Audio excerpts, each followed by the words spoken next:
Welcome to the Speaking Podcast. You can find all our episodes on speakingpodcast.com. We're also on BitChute and YouTube as Speaking Podcast. We also have the Awakening Podcast, the Meditation Podcast, Learn Polish Podcast, and the Crypto Podcast, and all can be found on rycon.com. Today my guest, who has some Irish connections, but is in Philadelphia. Please welcome Kristen Donnelly. Oh my gosh, thank you so much for having me. You're very welcome. So you might let the audience know. Who's Kristen? I would be delighted to. So hello, audience. My name is Dr. Kristen Donnelly. I am an empathy educator, and I'll get into that a little bit more in a minute, and a TEDx speaker and obsessed with curiosity. I'm also a business owner. My brother and I are the second generation owners of our family network of companies. And then within that network, I own and run my own division with my best friend, Dr. Erin Hinson, and we call ourselves the good doctors of Abbey Research. We teach empathy as a intellectual way you move through the world, a kind of a mindset to commit to understanding how other people see the world is really what it comes down to. We say it's more mental than emotional for a whole host of reasons, and it's fed by curiosity. And so what we do is help people get curious about themselves and the world around them, hopefully, so we can all human together a little bit better. And I did, in fact, live on the island of Ireland for about 5 years. My PhD is from Queen's University, Belfast. And that's actually where I met Dr. Erin. Both of our PhDs are from Queen's. And then I also happen to be married to a Northern Irishman myself. So I claim Irish adjacent status. I have no Irish blood myself, but I do love that island with my whole heart. So, excellent. So it's nice to have the name too of the good doctors, because unfortunately, there's plenty of the bad ones out there. So there certainly are.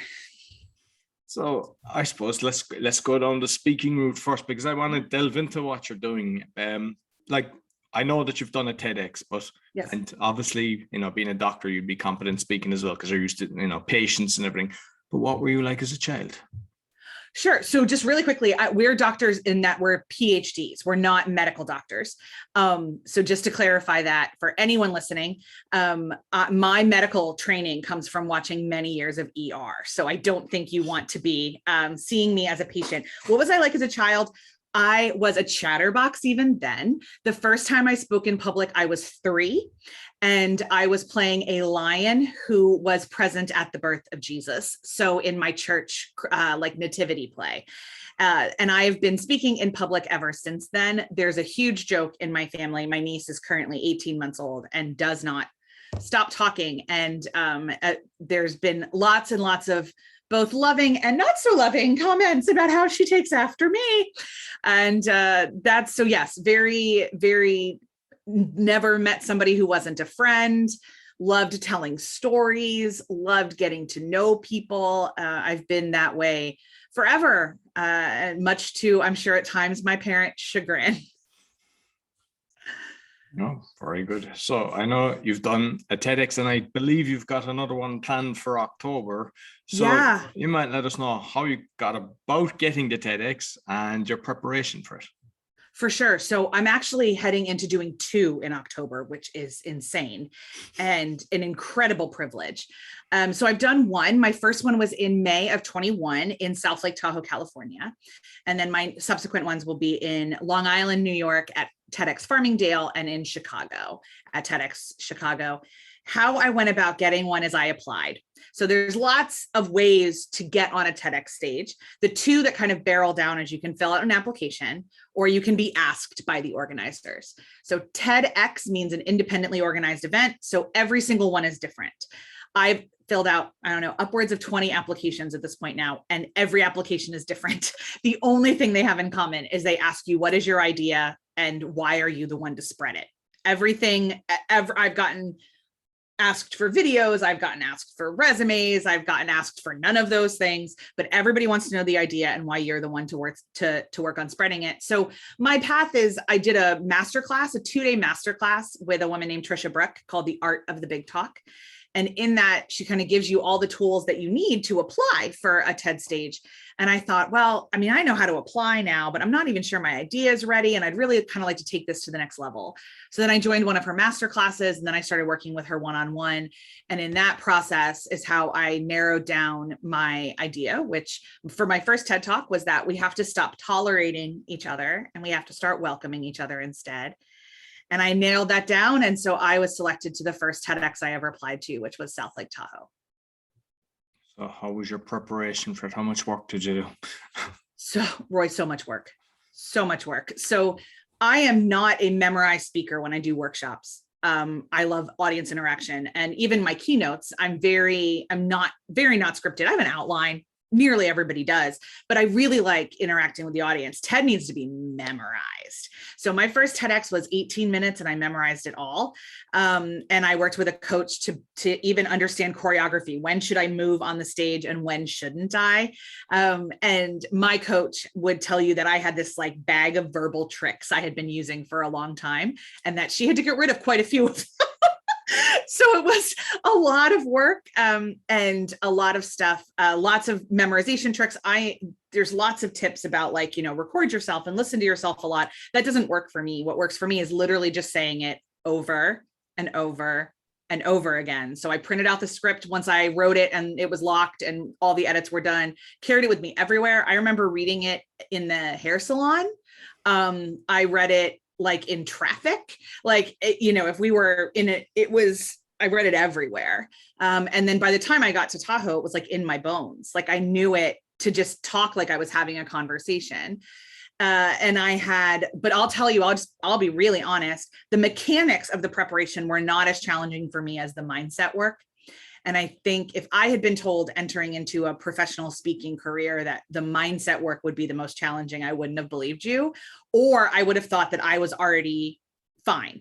Like I liked speaking and I made a living doing it. And I did a lot of workshops and I was in academics for a long time. It really can't be that different, right? It can't be that different. I'll be totally fine. Holy Batman monkeys. It was so different. I had to do so much mindset work to understand that not only was I allowed to be on that stage, I was wanted on that stage, and I didn't have to earn them. I didn't have to tell the self-deprecating jokes that I normally tell. I didn't have to do any of the song and dance. They were in that particular audience. They were there because they wanted to be and they wanted to hear the ideas. And so the event itself earned them. And that's when I really truly began to understand how different audiences are in a deep and true way that I hadn't really understood before. And so much more of my preparation now post TEDx is preparation regarding how do I serve the audience best? Not just what jokes am I going to tell? How am I going to show up? Are they going to think I'm really cool? Which was definitely some of my stuff before the TEDx. And now it's all centered on how do I serve them best? Do they need me to earn them? Do they need me to build rapport, or are they going to give it to me automatically because I walked into the room as a PhD and they are an audience that values that? Or are they an audience that is going to be innately skeptical of the fact that I'm a 30-something white woman with a PhD, and therefore I have to prove my humanity more than my qualifications? What does that all look like? And that's a lot more work for me than writing the script. Writing the script is easy. Memorizing was a ball egg, but not impossible, just annoying. The mental work of being ready to show up as excellently as possible, that's the work. Excellent. And just curious, because I'm not sure how many pages it was, but did you read one page over and over till you had that, or did you just go from start to finish constantly? What was both? I did both. So I usually did the full script. So the one in Tahoe was 8 pages. The one that I'm in the process right now as we speak of memorizing Chicago. I'm finalizing the script for Farmingdale. So I'm memorizing Chicago, and that's about 4 pages. So I'll read it twice. I'll read it at least 3 times every day through soup to nuts, start to finish. And I always do that on my feet. I do it like full where I'm supposed to be moving. So my body and my mouth both get the muscle memory. And then the rest of the day, what I usually do is not even a whole page. I pick paragraphs and make sure that I have those paragraphs completely down. And then I'll start doing transitions. And I'll also identify pretty quickly, here are the transitions that are a problem for me. What mental mnemonic device do I have to use to get me from point A to point B? And how do I do that? Because the thing with TED in particular is how I build an argument within a TED Talk for me is completely different than how I build it in a keynote. And so I have to make sure that I don't fall into that much audience interaction, because this thing needs to live in a different way on YouTube. And so I'm very aware of that. But I have to do both to be able to content, because there's some things that come really naturally. And so I'm just like, we're fine. And then there's other paragraphs that like, holy cow, I spent a whole day on 2 paragraphs for Tahoe because I just couldn't get the transition down. I just couldn't remember why I was going from point A to point B. And once I figured out the trick in my brain to make it go, when I watched it back, I'm like, oh, I'm glad I didn't, because I was like, oh, I'm going to get rid of this. I'm going to rewrite it. I'm going to do something. I'm so glad I didn't. I'm glad I just made it work in my head, because out loud, it's a seamless transition and it works really, really well. But in my brain, I couldn't make it square. And do you know how many times you did repeat it prior to doing it? Oh, wow. Great question. I should start keeping track. I was really terrified of my first TED. And so I started rehearsing it daily, like 6 weeks out, which is long for some people. And we've got to be in the thousands. It's got to be in the thousands. Yeah. And when it's done, then do they like, because I know it doesn't go out straight away, but when it does go out, do they expect you then to be trying to promote it? Because they don't really promote it. It's just like if it just gets momentum. So it's up to you then to kind of share with your social media and friends to hopefully that gets a bit of traction. Correct. Yeah. And so this is where when people ask me like, what's my biggest tip for giving a TED, I always say, get a coach if you're financially able to, because navigating the waters of this is always a little bit weird. It's just its own beast. So I've been very fortunate that I am working with a coach who has gotten, I think, like over 40 speakers on TEDx stages. And she's very used to like how we do this and how you promote and what goes on. So she's given me a whole plan.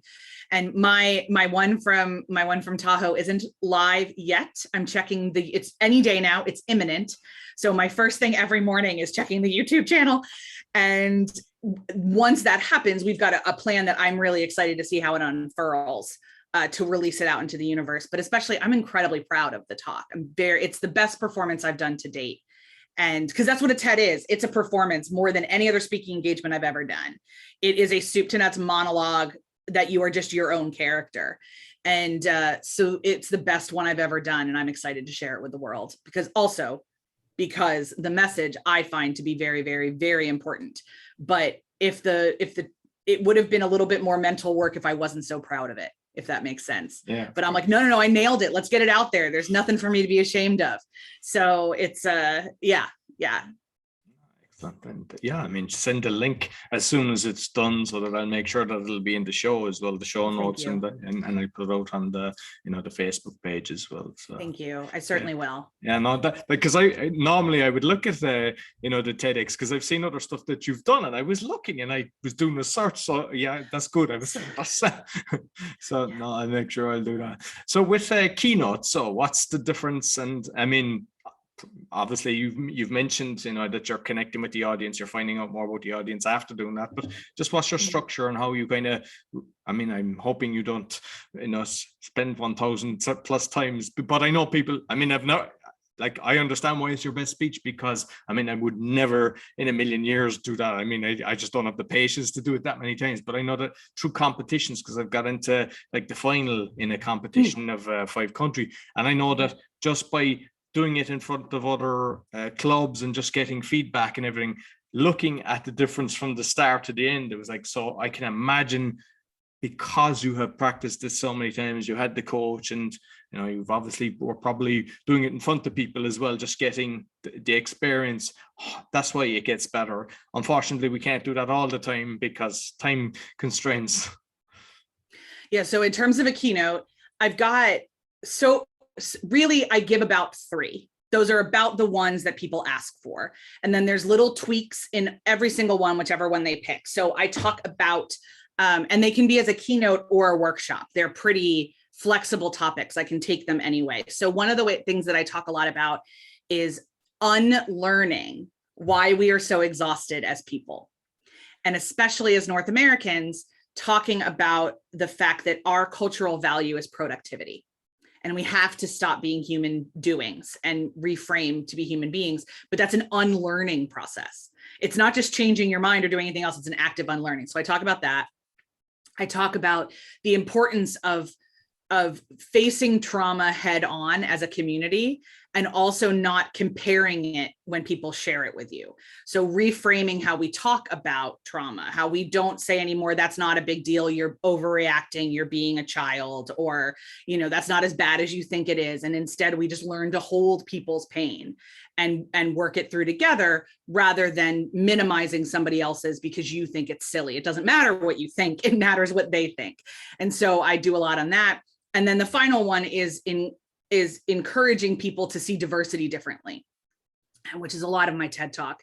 And that because we've pretended that diversity is a goal we can achieve instead of a reality we already have, we don't know how to interact with each other very, very well. We've been told to just tolerate difference. Well, it doesn't really how it works. We instead have to understand it. And so I really work on helping people understand that diversity is more than just Black people and white people in a room together. It's the whole totality human experience. Every room you're in is diverse because every human is diverse. And so how do we reframe this understanding to move forward better as humans? So it's those three categories. Different organizations are going to want different nuances. They're going to want different things. And so some of the stuff that's very important to me is to really connect with the local community. So if I'm in, and I'll say I cut my teeth doing that when my first job out of college was as a sexual health educator in Northern Ireland. And I went around to different secondary schools every day and taught them about consent and respect. And I learned really quickly that one of the ways that you, as me with the American accent, keep a room full of teenagers engaged is to prove that I know their town, but I don't know it too well. So like I would make sure in my opening statements to like ask around, and now it's a lot easier. Thank you, Google. In 2005 was a little bit more challenging, but like, so what's the tuck shop they all go to right after school? What's the name of the local sports thing? Things like that. So I do that on a bigger scale. If I'm in here in the United States, if it's American football season, I will make, references to that. If there's, if I'm in town and there's a big arts festival happening, I'll say something about that. And so that's a big part of it. I'm also significantly more pop culture. I'll make a lot of jokes about Marvel's Avengers and things like that in keynotes that I don't make in TEDs because they don't have to live forever. Keynotes are much more of the moment. And I don't believe in lecture-based keynotes. So like even within my keynotes, you're going to be doing group work. Like you're going to turn to the person next to you and ask a question and talk it out. And those kind of things are going to happen. So that's some of the major differences. I have more room to be specific with a keynote. TED has to be entirely universal because you never know who's going to watch it and where. But a keynote, the point is the people in the room. The point is that conversation that they're having. And so I do what I can to bring my points, what I'm there to serve them with, in Congress with the rest of the conversation they're having. And we do that with our workshops as well. Like you order a set one and then we always tweak it, and we tweak it in the room. If I'm looking out and I can tell people aren't understanding, I'm going to stop and be like, okay, let's unpack that a little bit further. And I'll throw in another example and those kind of things. I've been talking about all of these things for about 20 years. And so getting up on my feet and just talking about them isn't a challenge. So we have that organization system to make sure we hit the points and we argue the way that we want to, but we and I say we because Aaron is the same, but when I'm alone on the stage, I can go where the audience needs me to go. That's not the case for TED. So you are completely correct. I do not memorize my keynotes. I probably have done thousands of hours on them, but not in a rote memorization. Fact, I've done thousands of hours of research on how to teach these things the best. And I'm just curious, when you were talking to the students in Northern Ireland, because I'm Irish and I struggle sometimes with the Northern Ireland accent. I think it comes second after Scotland. So did you have any issues with the understanding? Well, no, and I actually got a pretty good ear in that there's according to linguists, like 36 distinct dialects in that part of the world. Like it's really, really, so I can tell when somebody's from Ballymena or somebody's from Dungannon or somebody's from Derry. I definitely, the accent I have the most trouble with on the whole island is Kerry, to be honest. I have a harder time with a Kerry accent, with like a West Kerry accent that I do with anything up north. But there's times like my parents can't understand a Derry accent. Like when they came to visit, if we go to Derry, I have to translate for them, for sure.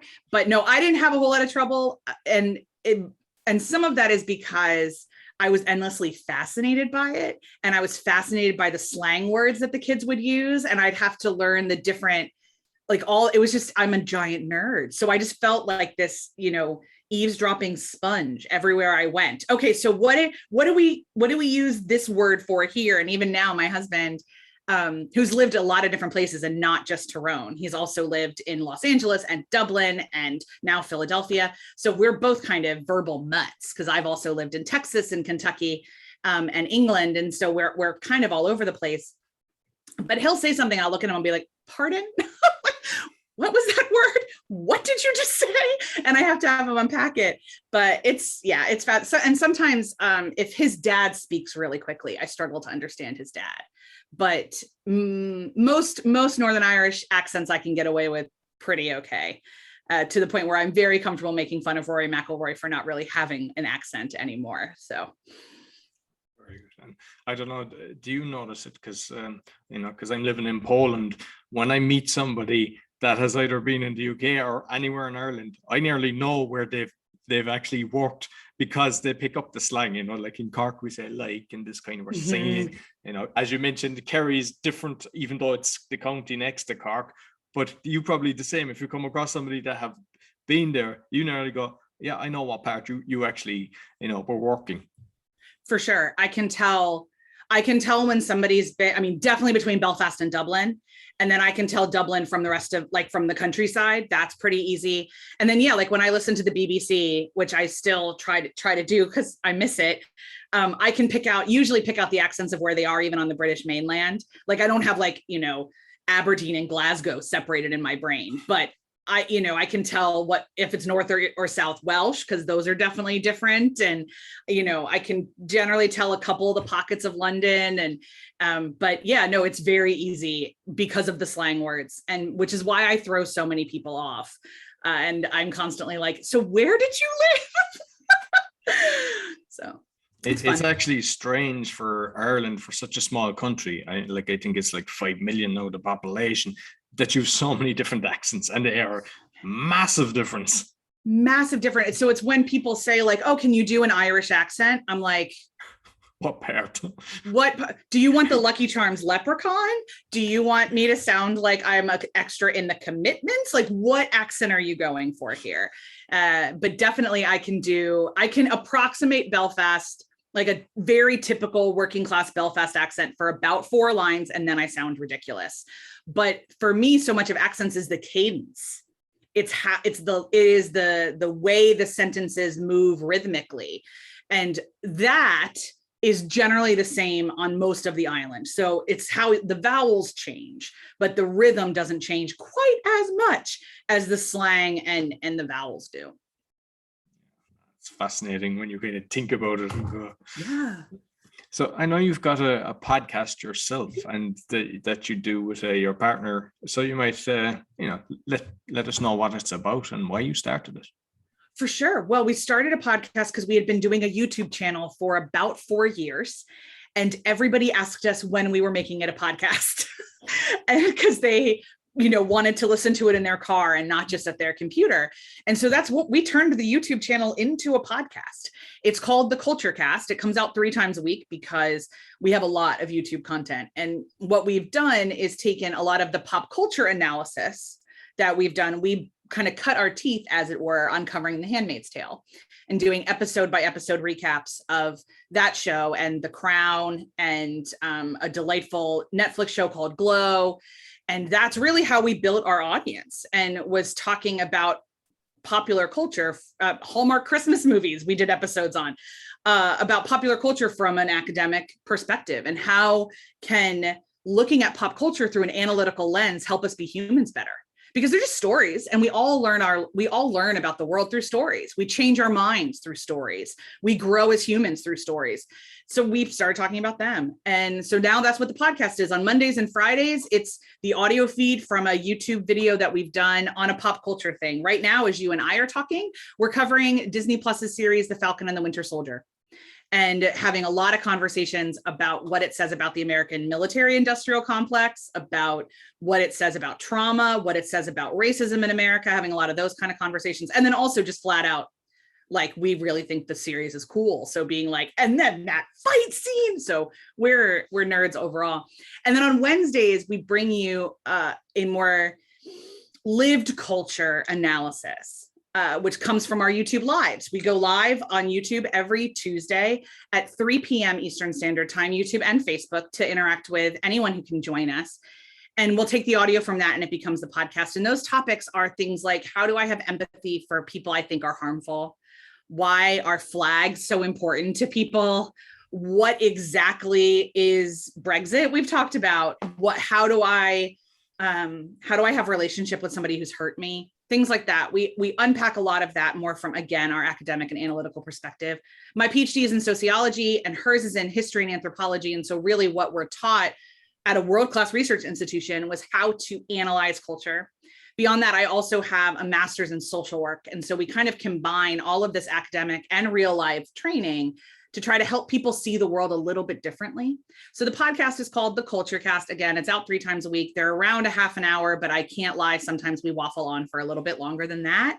But all of them are also attached to videos if people would rather watch. Everything is both YouTube and the podcast. There are things on YouTube that don't make the podcast.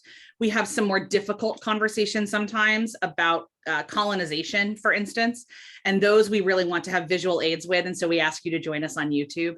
But that's why we have the pod, is because people asked us to do one. So we said, okay, we didn't know how to do it. So we hired somebody. Very important step in this process. Technology scared the living like garbage out of us. So we hired an incredibly brilliant woman named Eleanor, who does all of the back-end tech for our YouTube and all the back-end tech for our podcast. And that's why we now have a podcast, is because we now have an Eleanor. And it's interesting actually, because with both, because there's a lot of people, they prefer the audio, and there's other people, and hence why I do what I mean. I don't promote the video that much, and it's not massive, but yet people like it, and in the odd time it'll do very well. And I haven't figured out that algorithm yet, because I've tried everything. And I just, for yourself, on not only on the podcast but on your business as well, like, because I like talking to people now about the social media, because we seem to be all bamboozled with this. So there's 2,000,003 different things that you've. There's probably a new one coming out next week, you know. So. Yeah, I just heard somebody was like, we're going to be on Fireside. I was like, I don't know what that is. And I'm just rejecting that for right now. Like, yeah, I mean, I'll tell you a thing about the YouTube algorithm that we've learned is that no one actually knows it.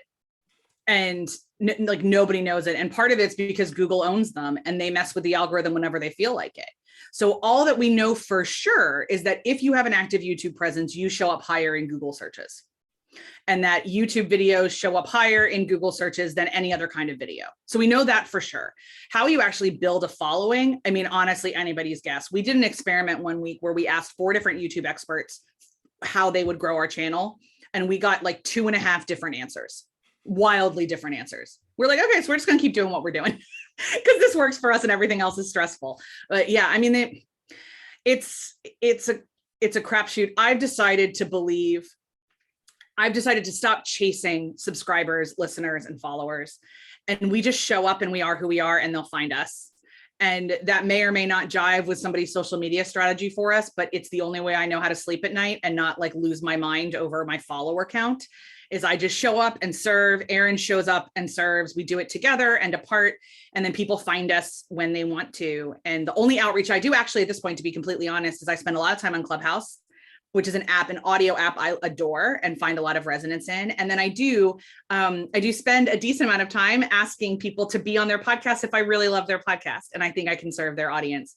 And so those are kind of the only 2 outreaches I do at this point. Everything else is just, let's see what it works, because they change them so much. They just change them so much. But yeah, I agree with you. There's a different one all the time that somebody tells me I have to be on. And I'm like, okay. I hear you. And I actually had a listener who's from the Polish podcast, somebody that has something like 7 million reached out and basically, he said, look, I love what you're doing. And he gave me I suppose nearly an hour where we were talking and he was explaining all the different stuff. And I think it was TubeBuddy that he said to use, and I got it. And it was like, I can't even remember, you pay $7 a month or something like that. So I said, grand. And then when you go into it, you realize, okay, you need something else. So then you have to upgrade it. And I said, I'm spending hours on this thing and I'm not even putting it out now because I'm conscious that I want to do it right about all the tags and that you put in the headline and everything. Whereas before I just put it out and put a nice picture or something like that. And I think you're dead right that, just get it out there. Those that need it will find it. And yeah, because there's some things to do, like definitely edit it. Don't, definitely do like the basics, but beyond the basics, I think we're all making it up as we go along. Yeah. And you see, the thing is we're up against, say, the likes of Jay Shetty, a load of these different people. They've got massive teams, and they know exactly, and they're just pumping out, and they have the money. They're pumping massive money, to get the millions. And then people think, oh, I don't have millions of followers. What's going on here? And it's not about that. I mean, I'm not sure about yourself and your part, but I know I do kind of shows weekly with a friend of mine on the Awakening podcast, and we said if one person benefited from our conversation, would we still do it? We said yes. Oh, for sure. We totally believe that. We have one wonderful friend of ours who shows up every single live. And after every live, she tells us what she learned. And it's our, like, if no one else ever showed up, but Jay is kind enough to tell us what she learned that week, like, we're totally chuffed. We think it's the greatest thing in the world. And we have really good engagement from our YouTube community, and they're wonderful. And we're very, very lucky. And we've got some really great engagement on Instagram since I've gotten active on Clubhouse. But no matter how big we get, I'm using air quotes for people or inverted commas for anybody on the audio feed, no matter how many followers we have, legitimately for us, our entire goal in life is to change how people think. We're academics, we're professors, we're educators, we're teachers, pick a word. But what we really want to do is help you think in a different way, see the world a little bit differently, maybe widen it a little bit so that doing life with other people isn't maybe as stressful. And that we can all do this. None of us know how to human. We didn't come with an instruction manual. We're all bumbling along and figuring it out as we go along. So let's figure it out together. So for us, that's also very hard to measure. So like, we'll have coaches that are like, well, how do you measure your engagement? I was like, I don't know. Like, I'm telling people to shift how they think about diversity. They're not going to like tick that on an Instagram follow. So I have to also do the work of like, have we shown up and served? Cool. That's all we can measure. Because I can't measure mind change. I don't teach algorithm manipulation. I teach mental growth. And so we deeply value feedback, especially positive, because we do often feel like we're shouting into the void. And so we deeply value the people that are like, hey, I really loved that point. And we even more value the people that are like, I liked that, but that didn't work for me, so that we can keep refining and what's going on. I think we're on our 8th tagline at this point now, and we've only been doing this for 5 years. So we're very, very conscious that there are things that the current business landscape of social media does not allow us to know. Excellent. I think I need to sue my mother because she didn't give me an instruction manual when she gave birth to me. Seriously, what's going on? The audacity. Exactly. And with Clubhouse, because I got into that when it came out first, and you can be sucked down the rabbit hole of time with that. Yeah, like I'm not sure what your thoughts are and how long you've been involved, but like, it was very good at one stage, especially for podcasting. There was people giving loads of advice and tips, and you go into the different rooms. But then I felt it kind of dropped a bit, the caliber dropped, and there was a lot of kind of trolling there. And I thought, and people just waffling. You go into a room that were supposed to be on a certain topic, and they just go off topic into just chatting away. And I found, so I haven't been in it for a while, but I know that if you put the energy into it, it's the same with, I think TikTok as well. You can build that if you stick to the topic instead of hopping all over the place and having, 5-10 different things that you're talking about constantly. But if you stick to something that you're doing, then you build that audience on that. And I think with the Clubhouse as well, like that, if you you'll find the right groups, but it is hard to actually hit the sweet spot with Clubhouse. Oh, I completely agree. And I've been on it. I've been on it since April and active since the end of May. And I would say I've gone through like a couple iterations of groups of people I follow. And I'm very happy that now that the people that I follow, I only follow about 500 people. And so active on Clubhouse, that probably means I follow about 100. And they all kind of follow each other in a couple different pockets. So I've got a really great podcast pocket of people who are legitimately like audio engineers giving great audio tips, but also, let's talk about how hard it is to interview somebody who doesn't know how to hold a conversation, and like, how do we do all of that? So I've got that pocket, and then I've got another really great pocket of public speakers. I co-mod a public speaking room every single weeknight, Eastern Standard Time, on how to get on a TEDx stage. And I kind of run with the same 30 people that, do that. And then another kind of group of people that are having really fascinating and great conversations about business. And so those are kind of the pockets that I run in, those 3 pockets. And I will leave a room so fast if somebody starts talking about something I don't care about. Like I don't care if I'm modding the room. I will be like, hey, we're going to either cut this off and get it back on topic, or I'm out, because this isn't what this is for. So I found the other people that agree with me and that are as fierce about how we use Clubhouse as they are. I don't wander into random rooms anymore very often, unless I have insomnia and I just want company at 3 o'clock in the morning. But I get invited to a lot of rooms I never go to. I don't mod with people, co-moderate with people I don't know. I'm very, very fierce with those things. And because of that, I'm on Clubhouse probably 12 hours a week, and all of them are valuable. And so but yeah, that in terms of, they've opened it up to everybody now. So yes, there are a million trolls. I won't bring people up on stage to speak unless they have a social media linked in their bio and something in their biography, because we'll have people come up on stage and just start screaming obscenities and like, cool, You're blocked. That's fine.